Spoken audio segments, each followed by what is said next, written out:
Hello, welcome to the Learn As We Go Art Show, Episode 3, Part 3 of our Kina fan art.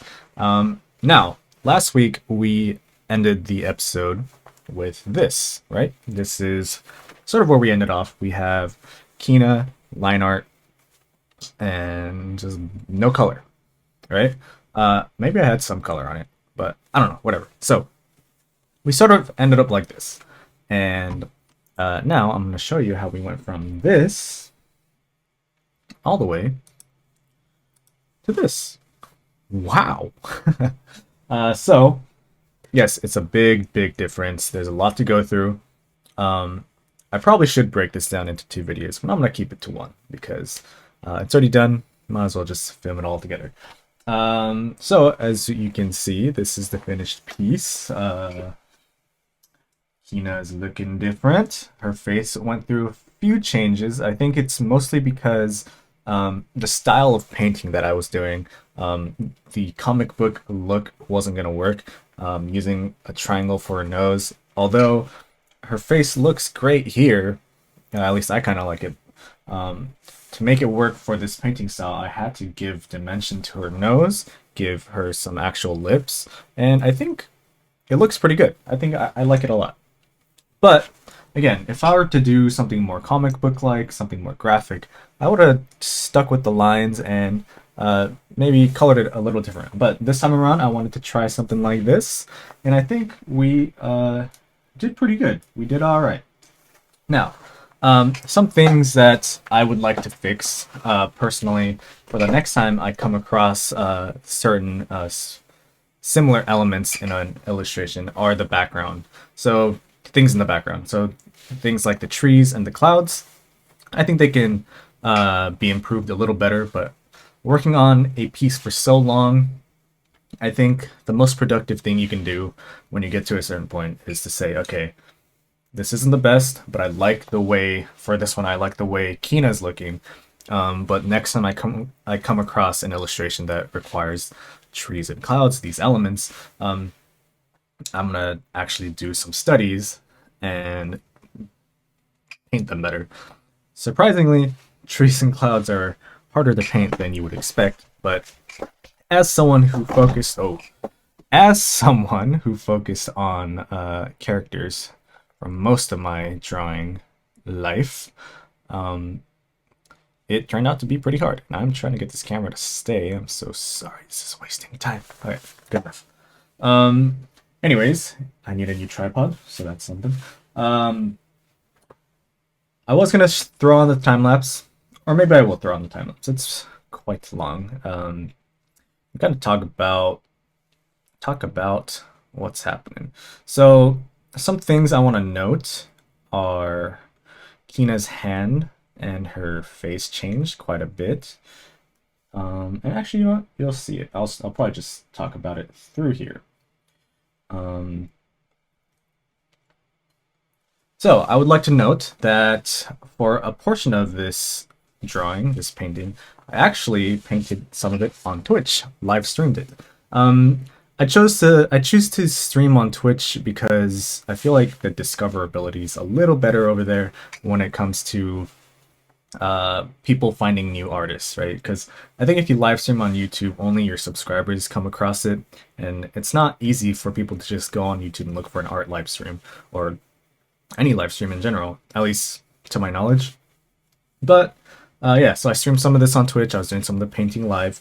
So if you ever want to join me and see me working real time, you can find me on twitch.tv/JesseEffendi.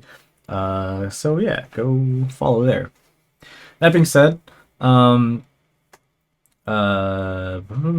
yeah, so if you watch closely, her right hand, so the hand on the left side of the viewer, shifts over closer or towards the inner knee, and that's because it was pointed out to me that it kind of looks weird. So if you're sitting and you're meditating, I don't know if you can see my knees here, but if one hand is resting on the inner knee and you're meditating, your other hand's not going to be on the outer side of your knee. It's going to try to naturally match the other hand, right? So they're both going to be on the inner knee area.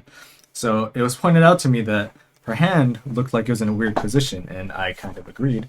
So I decided to cut it out and paint over it. Oh my god. Sorry. Cut it out, paint over it, and now we're at where we're at. Oh my gosh. I don't know what's going on with my thing.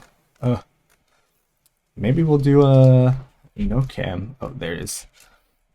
There we go. Apologies. Good enough. Good enough. All right. What was I saying? Yeah. So her hand. It made more sense to move it back, and I kind of painted over it. And you get to a point in these paintings where you have to paint over instead of drawing on the clipping mask layers. Oh my gosh, I can't get to focus. I can't get it to focus. I'm just gonna move this camera down so it doesn't fall over all the time. There we are. Focus on me. There we go. Okay. And that being said, we also, if you see here, mess around with the face a lot. And when I was moving around her face or like kind of pushing the painting around, it started to feel like she was angry or like she was very concentrated. But well, it's good that she looks focused and concentrated. But I wanted her to feel more relaxed, kind of like when you're meditating, you're relaxing, right? Yeah, there's some points like where they meditate and they really need to like gather energy or something. But for this one, I felt like making her look angry was kind of giving her a very masculine look. And there's nothing wrong with that, but I felt for this piece, it just didn't really show the feeling that I was going for. So you'll see me kind of relax her eyebrows a little bit. And then I felt like her chin area was a little longer than it should be. So then you'll see me like erase out some of the face and kind of make her face smaller, because we want her to still look like a young girl, right? And that's what she looks like, a young girl in the game. So I wanted to keep that instead of making her look like an adult. That being said, that was a time lapse, and now my head is cut off, which is fine. I wanted to talk about how to prepare your colors. So let's go ahead and do that. In this one. So this is where we sort of ended off last week, right?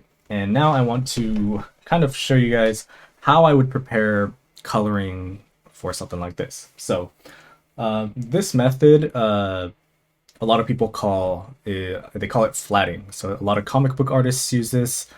Just a lot of people who do a lot of 2D art like to do flats. So that you set up your colors and it makes it easier for you to color throughout the entire process. I do have two methods of flatting, but I'm going to show you one way, which is the way that I did for this drawing here.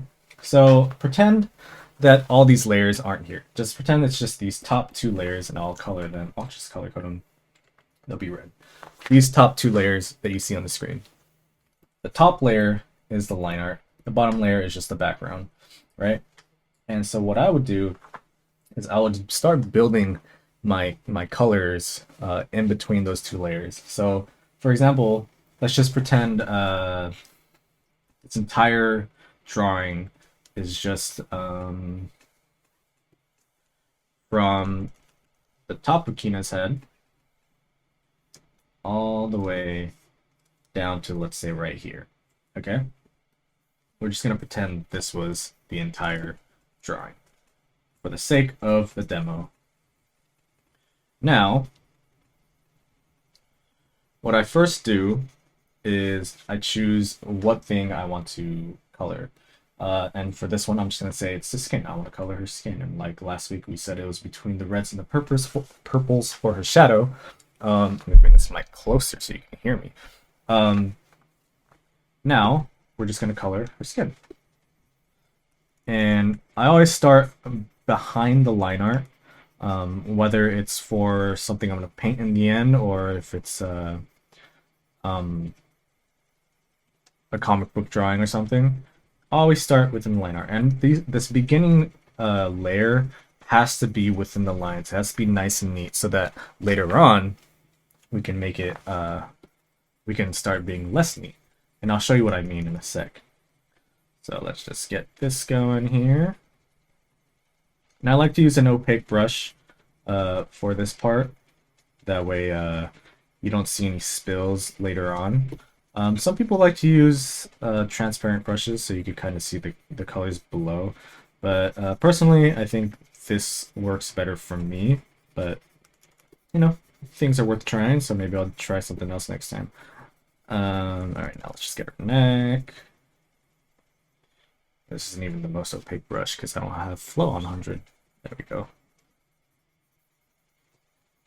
Okay, so now we have her skin. And we had to do that nice and neat, right? But because we did it so neat, the next layer, we don't have to be as neat. So the next thing I do is I go and make a layer below that. And let's just say I want to color her scarf now, right? Scarf, let's just say it's a dark red, a little more saturation. And because it's below the skin layer, you don't see the colors coming through, and they're not going to go on top, they're going below the color. But so that makes it a lot easier to color this scarf because I can just go crazy right here. Obviously, I have to be careful where there's no color yet. So like right there, and I have to erase that out. But it does make it a lot easier, and it makes preparing. This is how I prepare my colors. It just allows you to it allows you to color within just that like section of color later on. So let me just do this here, and then again I'll do another layer below this one with the hair.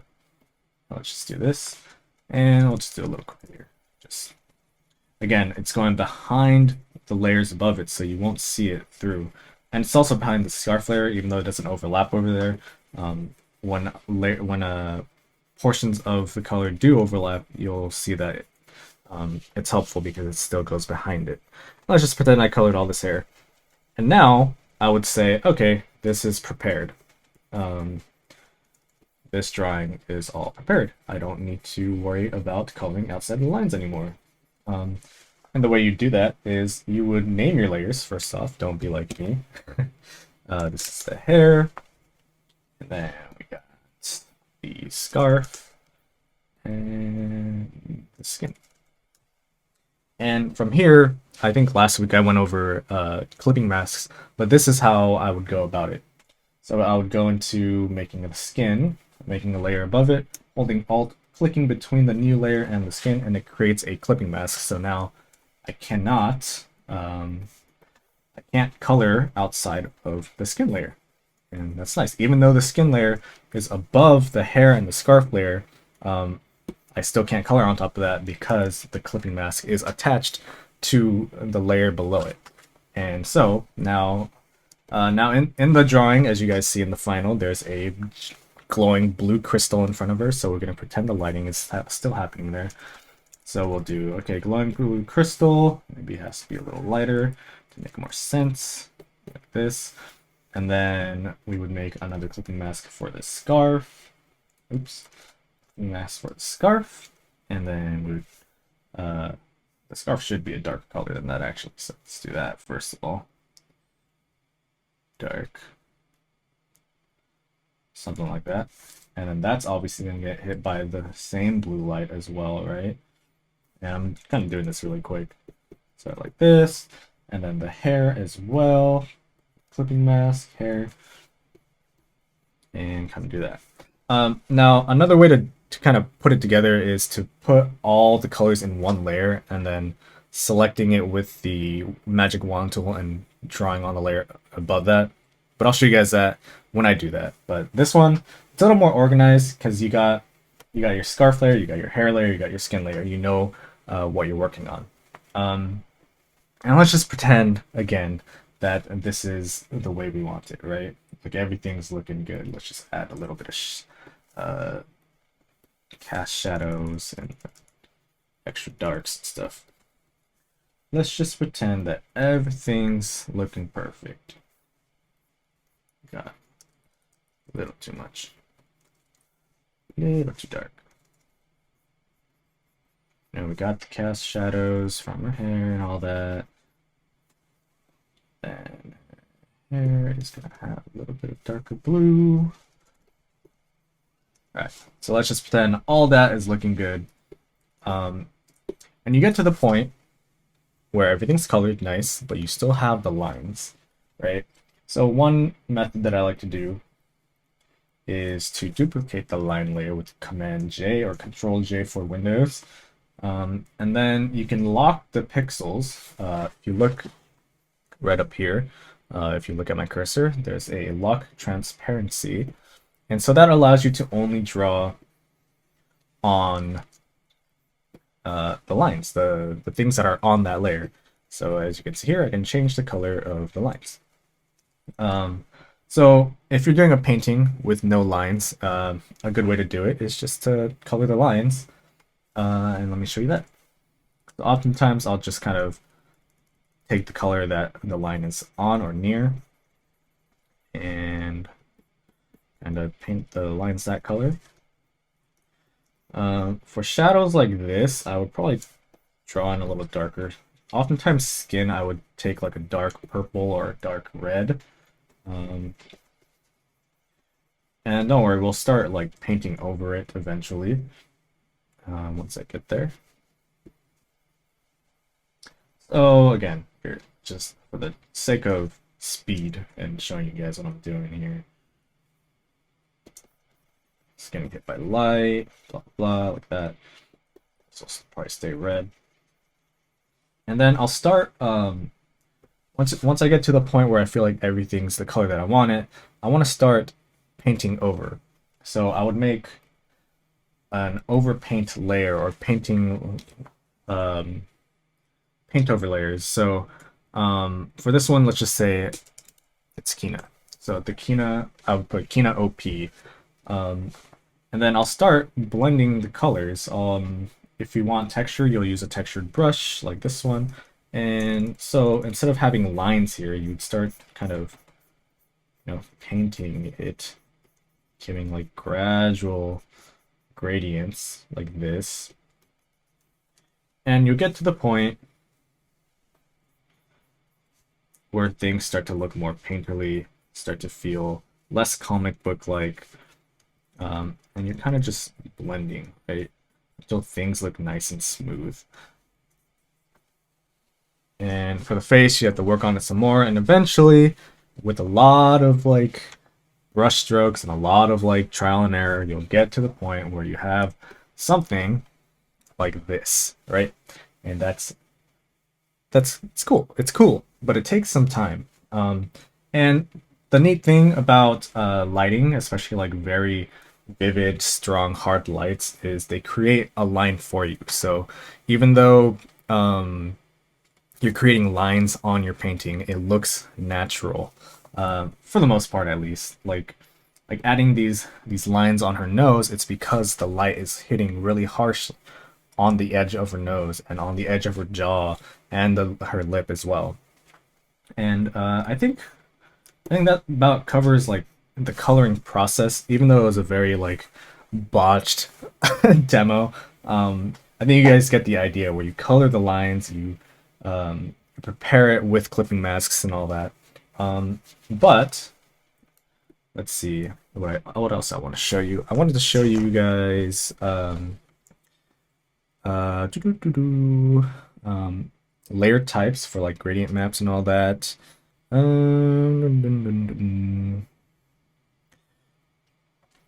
Oh, yeah.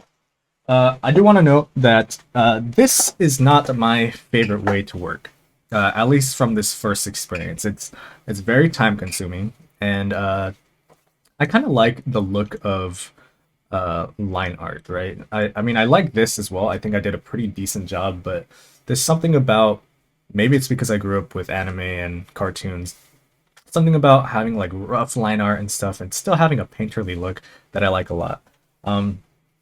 I was trying to I was just trying something different with this. I wanted to see if I can pull off like a lineless art, an actual painting, maybe something a little more realistic than I'm used to. But I think for the next illustration, I'm going to try something a little more simple, a little more line heavy than this one.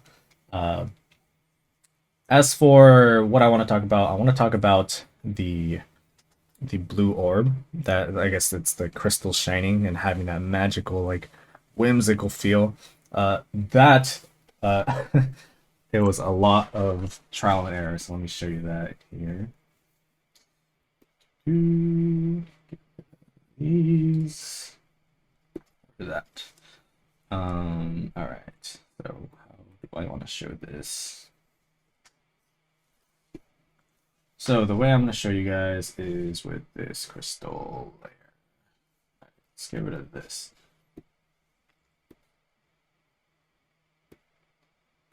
Okay, here we are. So the way this all started, right? Started off like this. So I finished the painting. I kind of have her skin and everything glowing the way that I want to. But right now it doesn't make sense because there's no light source that's making all that shine the way it does. So I added the crystal right there. And it starts off with like this. It's just the line art. And I make the line white because it's going to be very bright. Add a little bit of glow with airbrush. And then I start adding some whimsical, like, flowy lines with a chalk brush or a textured brush. And, you know, you get the idea, but it doesn't look good. And you just keep on adding stuff. So let me just adding layers and layers. So this is a hard light layer. You can see the difference. It gets a little more blue. We add more brush strokes and more and more and more. This is like a fill layer to make it glow a little more with another airbrush. And I'm kind of trying to show the structure of the crystal, but in the end it's mostly covered, but I wanted to kind of get it for myself. And we end up with something like this. And that is just a lot of trial and error. Obviously, that's a lot of layers, and I could probably condense that now. But because it's a mixture of hard light layers and normal layers, when you merge it together, it just kind of messes with the coloring. Let me show you here. So if I merge all this together, it messes it up a little bit. But yeah, that's how I did the little whimsical magic orb thing.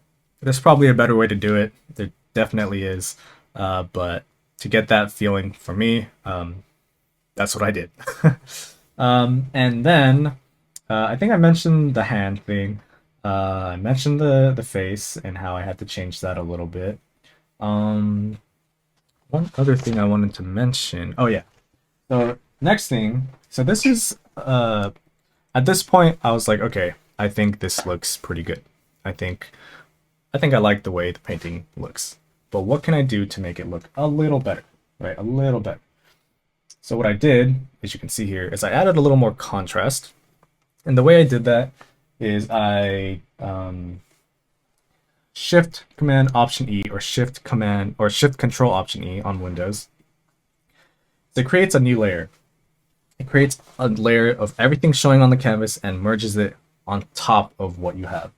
And so what I did here is I would Command U or Control U to bring up hue saturation. And I darkened the entire piece and added a little bit of saturation. And what that does is it creates my shadow layer. So I don't want to repaint the textures and all that. So what I did is I created this layer, a darkened version of the piece. And then what I do is I hit the mask button at the bottom right over here. It's just like a piece of paper with a hole through it. And you hit that mask, and now this is a masking layer, or I forget what it's called, but now if you paint on that layer white, it shows this actual thing on the left side of the layer. That's what it shows.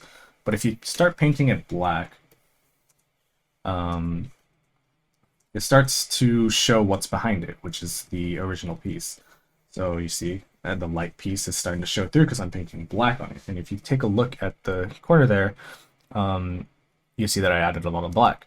But what the point of this was to only show, so I would have it all black. So this is without stuff, and I will start painting white for places that I want darker. So like under her hair to give more shadow to the spirits down here. I think this bush would be darker, and maybe under her butt area would be darker, and stuff like that. Under the clouds can be a little darker, and that's kind of how I add shadows without having to repaint certain things, right? That's an easy little cheat to do. So let's trash that and give us the actual one. And then another one is gradient maps. So if you take a look, it is a very subtle change in color. So it's basically like adding a filter to an image, like if you're using Lightroom or Instagram or something. And the way I do that is you go down here to the little half dark, half light circle at the bottom right, and you hit gradient map. And what that does, oh, that's scary looking. Let me hide the original one. Now what that does is it creates a new layer like this and adds this little filter to it. So if you look at this bar, you can add different types of things to it, and it can add like different feelings. I don't know what's going on here. It won't change. It won't change. Yeah. What's going on? Uh-oh. I must have clicked something. Oh, there it is. Okay. What's on my other screen? And you can change like the different filter you want on it. It's good to go with something with just two colors. So like this one, it's purples and oranges. And so all your darks will push towards purple and all your lights will push towards orange. And hit OK. And obviously this looks terrible, right? This is just a weird filter. Now what you would do is you take the opacity of the layer, bring it down a whole bunch until you get to a point where you like it. So here's the original. I brought it up just a tad bit like that. And again, just like the darks layer that I created, if you paint black over it, or sorry, if you paint, if you paint black over it, it'll remove, it'll remove that overlay or that gradient map from that area. So from the face, I kind of took it off a little bit on the skin, and just certain areas that I would prefer the other or the original would show through, right? Moon maybe, and that's how we ended up getting to this. And then and then the last thing I did, or no, so two last things. Sorry, I know this video is getting pretty long. The next thing I did was a curves layer. So what that does, so let me hide this one. If you go back to that half circle thing and you go to curves, you now get this little menu that pops up. And you can start playing around with the lighting a little bit. So you can push the lights a little lighter and you can bring the shadows down, and you can do a lot with this. This is a very powerful tool that I think it's so nice to have in digital. And I know some people will be like, that's cheating, but use your tools for what they are, you know? And I think that looks good. In fact, I think that looks better than my original one, right? And then the last thing I would do that I recommend to everyone, even if you're drawing super cartoony stuff, is adding a noise filter. And what that does, let me show you. How did I do this?